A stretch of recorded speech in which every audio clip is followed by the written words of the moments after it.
নমস্কার বন্ধুরা, আশা করি আপনারা সবাই ভালো আছেন। আবার একটি ভিডিও নিয়ে আপনাদের সঙ্গে উপস্থিত হলাম। আজকের বিষয়বস্তু ধনু রাশির জন্য খুবই গুরুত্বপূর্ণ, কারণ আজকে যে বিষয় নিয়ে আলোচনা করব তা হলো ধনু রাশির মাসিক রাশিফল মে 2024।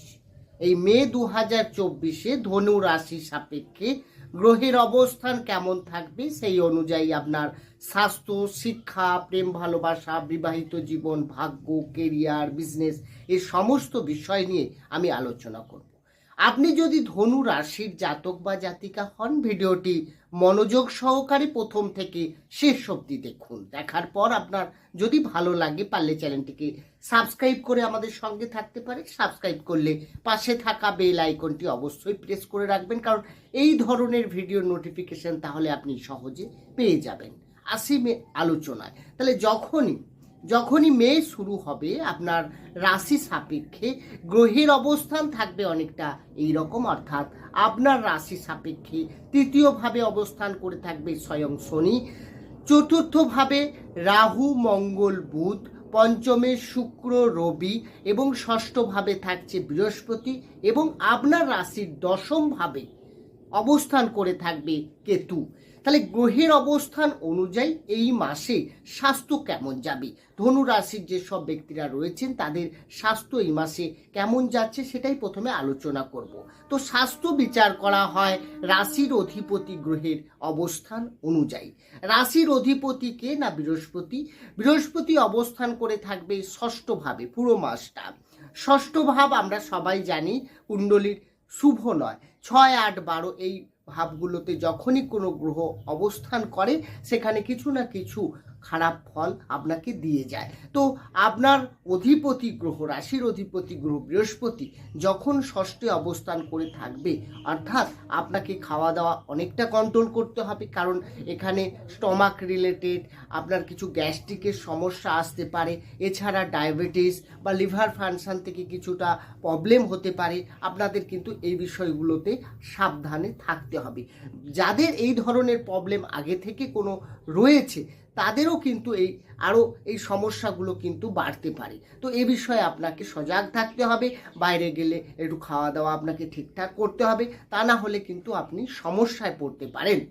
বন্ধুরা, এরপর যে বিষয়ে আসবো সেটা হচ্ছে আপনার শিক্ষা। যারা বিদ্যার্থীরা রয়েছেন সেই সব ধনু রাশিদের জন্য বন্ধুরা, শিক্ষা বিচার করা হয় পঞ্চম ভাব থেকে। এখানে পঞ্চমের অধিপতি গ্রহ হচ্ছেন মঙ্গল, যে কিনা চতুর্থভাবে কেন্দ্রে অবস্থান করে থাকছে। তাহলে মঙ্গলের অবস্থান কেন্দ্রে থাকা মানে পজিটিভ, অবশ্যই ফল দেবে।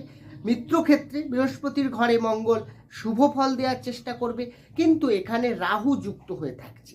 তার মানে আপনার কিন্তু শিক্ষা নিয়ে এই মাসে যেমন একটা এনার্জি বাড়বে, কারণ আবার পঞ্চমে রবি উচ্চস্থ হয়ে থাকছে 14ই মে পর্যন্ত। এক্ষেত্রে বলবো এই 14ই মে পর্যন্ত যদি কোনো সরকারি চাকরির জন্য আপনি চেষ্টা চালান, বা আপনি সরকারি চাকরির জন্য ফর্ম ফিল আপ বা এক্সাম থাকে সরকারি, তাহলে কিন্তু অনেকটা ভালো যাবে। এছাড়া আপনার মধ্যে এনার্জি লেভেলটাও যেমন বৃদ্ধি পাবে, আপনি নতুন করে কিছু আইডিয়া আপনার মনে আসতে পারে, আপনি এগিয়ে যাওয়ার চেষ্টা করবেন। তারপর রাহু যুক্ত থাকার কারণে কিন্তু আপনার মাইন্ডটাও কিন্তু কিছুটা ভ্রমিত হতে পারে, অর্থাৎ আপনি ডিসিশন নিতে গিয়ে কিছুটা চিন্তায় পড়তে পারেন বা কোনো ভুল ডিসিশন নিয়ে নিতে পারেন। এই বিষয়গুলোকে আপনাকে একটু সাবধানেও থাকতে হবে এই মাসে। এরপরে যে বিষয়ে আসবো সেটা হচ্ছে প্রেম ভালোবাসা। যেসব জাতক বা জাতিকা এই যে মধ্য দিয়ে যাচ্ছেন, প্রেম ভালোবাসা নিয়ে প্রশ্ন রাখেন যে এই মাসটা আমার কেমন যাবে, ভালোবাসা আমার আগে এগোবে কিনা বা বাধা আসবে কিনা, তাদের জন্য বলবো বন্ধুরা, এই মাসে প্রেম ভালোবাসার ক্ষেত্রে আমরা যেটা বিচার করি সেটা হচ্ছে পঞ্চম ভাব থেকে। তাহলে পঞ্চমের অধিপতি গ্রহ আগেই বললাম মঙ্গল চতুর্থে থাকছে, পঞ্চমের দ্বাদশে থাকছে, এটাও কিন্তু ভাবতে হবে। এছাড়া পঞ্চমে রবি, আবার পঞ্চমপতির সঙ্গে রাহু যুক্ত, এগুলো কিন্তু প্রেমের ক্ষেত্রে যথেষ্ট নেগেটিভ। অর্থাৎ আপনার যে সামনের ব্যক্তি রয়েছেন তার সম্পর্কে নেগেটিভ চিন্তাভাবনা করা, তার উপর সন্দেহ করা, এগুলো যেমন থাকবে। তার সঙ্গে সঙ্গে আপনি তার কোনো ভুল ধরার চেষ্টা করবেন, আপনি তাকে ছোটোখাটো বিষয় নিয়ে কোনো জিজ্ঞাসা তার মনের মধ্যে একটা সন্দেহ তৈরি করতে পারে, সে বিষয়ে আপনাকে কিন্তু খেয়াল রাখতে হবে। প্রেমের ক্ষেত্রে কিছুটা ডিস্টার্ব দেখাচ্ছে, কিন্তু শুক্র পঞ্চমে অবস্থান করে থাকবে 19শে মে পর্যন্ত। তো প্রেমের ক্ষেত্রে যতই ডিস্টার্ব থাকুক, তবু আপনাদের মধ্যে কিন্তু ফিলিং ভালো থাকবে। নতুন করে যারা প্রপোজ করতে চাইছেন ধনু রাশি ব্যক্তিরা, তাদের ক্ষেত্রে কিন্তু আপনারা প্রপোজ করতে পারেন, তবে একটু চিন্তা ভাবনা করে এগোতে হবে, কারণ পঞ্চমপতি রাহু যুক্ত আছে। এরপরে যে বিষয় আসবো সেটা হচ্ছে আপনার বিবাহিত জীবন।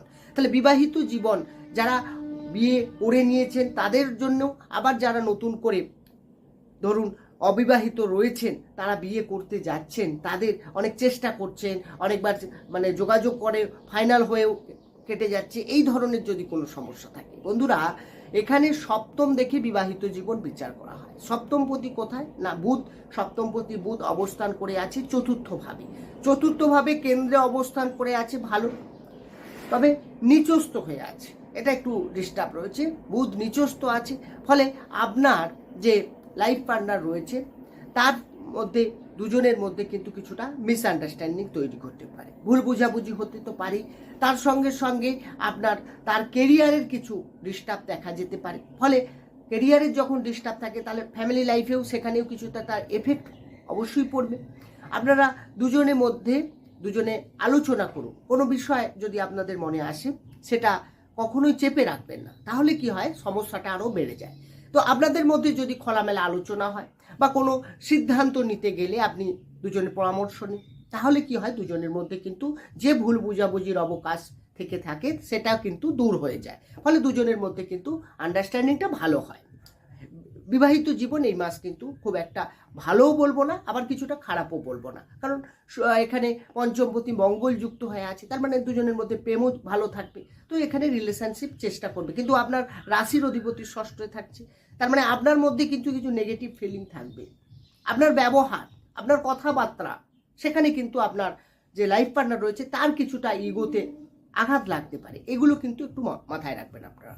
এরপরে যে বিষয় আসবো সেটা হচ্ছে আপনার ভাগ্য, সব থেকে গুরুত্বপূর্ণ বিষয়, কারণ ভাগ্যের সাপোর্ট কিন্তু আমাদের সবার কম বেশি লাগবে।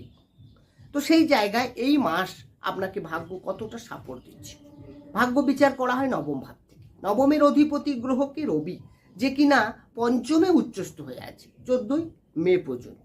তাহলে 14ই মে পর্যন্ত ভাগ্যে আমি বলবো সব থেকে বেটার, যদি বলা যায় এই বৎসরের মধ্যে ভাগ্য সব থেকে ভালো যাবে এই 14ই মে মাসের এই 14ই মে পর্যন্ত।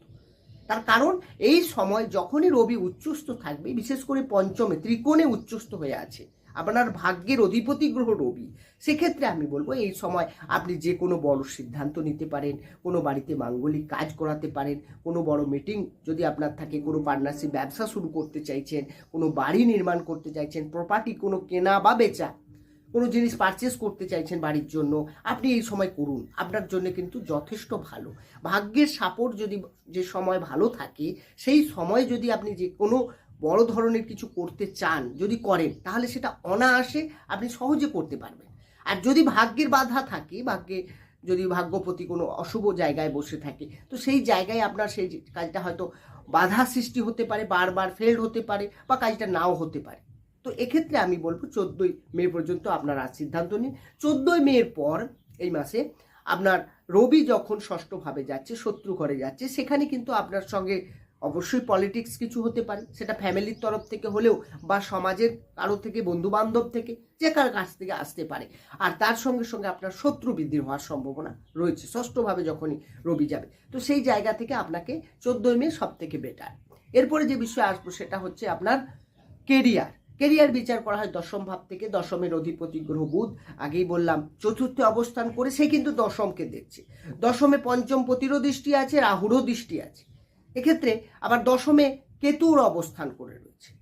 আপনাদের এইখানটা কিন্তু একটু মাথায় রাখতে হবে যে জিনিসটা, সেটা হচ্ছে আপনার কেরিয়ারে আপনি নিজের চেষ্টা নিজের মতো করে করতে পারেন, আপনি দেখবেন খুব ভালো হবে। অনেক পেন্ডিং কাজ আপনি এই সময় সলভ করতে চাইবেন, অবশ্যই ভালো হবে। কিন্তু রাহু যখনই দৃষ্টি বা কেতুর অবস্থান থাকা, তার মানে কাজের ক্ষেত্রে একটা অসন্তুষ্টি বোধ আপনার কাজ করবে।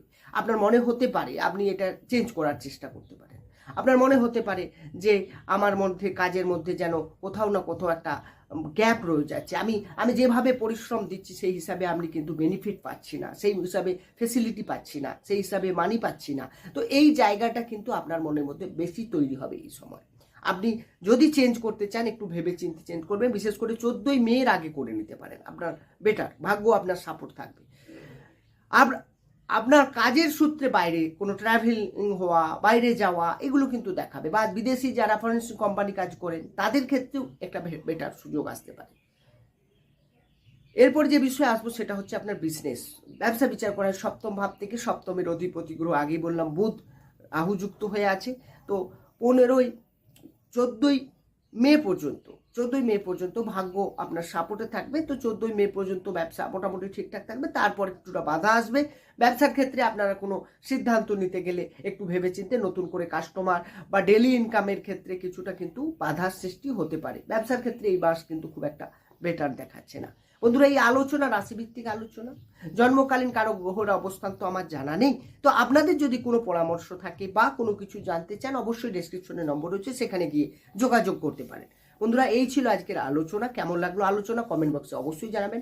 ভালো থাকুন, সুস্থ থাকুন, দেখা হবে অন্য একটি ভিডিও নিয়ে। নমস্কার।